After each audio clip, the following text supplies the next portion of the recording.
This was the moment I realized we were finished. Not when the sirens finally came. Not when the paramedics shook their heads. But when I saw my grandmother's phone, lying face down on the kitchen table, with 47 missed calls. When my family decided to relocate to the United States, everyone acted like it was a blessing. New country. New opportunities. A fresh start. We moved into a quiet suburban neighborhood, tree-lined streets, clean sidewalks, friendly neighbors who waved but never stopped to talk. The kind of place where nothing ever seemed wrong. At least, not on the surface. The house itself was old. Not abandoned, not creepy, just tired. The wood floors creaked even when no one was walking. The walls carried sound strangely, like whispers traveling through pipes. My grandmother came with us. She was 76, stubborn, sharp-tongued, and proud. She refused to admit she was slowing down. She insisted she didn't need help, didn't need reminders, didn't need anyone hovering over her. She spent most of her days in the house while the rest of us worked or went to school. That was the first mistake. The first week was normal. The second week felt off. Small things at first. She stopped answering her phone right away. She'd forget conversations we had the day before. She started locking her bedroom door at night. When we asked why, she'd shrug and say, "Just being careful." But careful of what? One night, I woke up around 2:30 a.m. to the sound of something heavy hitting the floor downstairs. Not a crash. More like a dull thud. I stayed in bed, listening. Nothing followed. No footsteps. No voices. I told myself it was the house settling. Old houses make noises. That's what everyone says. The next morning, my grandmother acted like nothing happened. But I noticed a bruise on her wrist. She told me she'd bumped into a chair.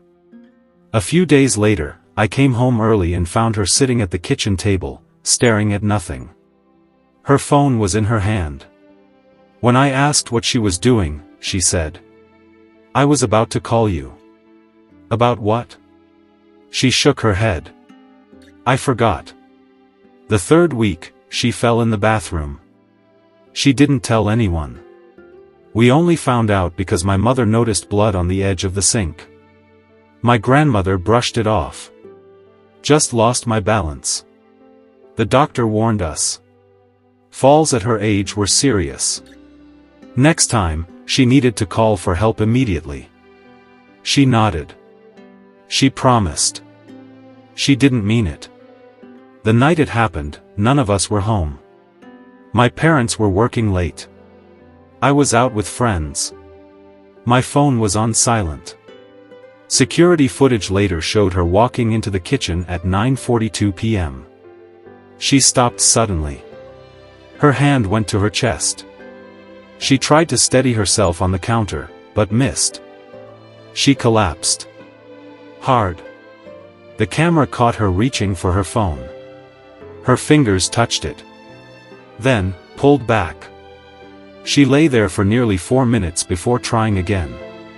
This time, she unlocked the screen. Her contacts list opened. She stared at it. And then she locked the phone. We don't know why she didn't call. Pride. Fear. Confusion. Or maybe she truly believed she'd get up on her own. She never did. By the time my mother came home, the house was silent. Too silent. She found my grandmother on the kitchen floor, cold, unmoving, her phone inches away. Still unlocked. 47 missed calls. All from us. The doctor said she might have survived if help had come sooner. Minutes mattered. And we wasted them, by assuming she'd ask. We moved out 2 weeks later. None of us could sleep in that house anymore.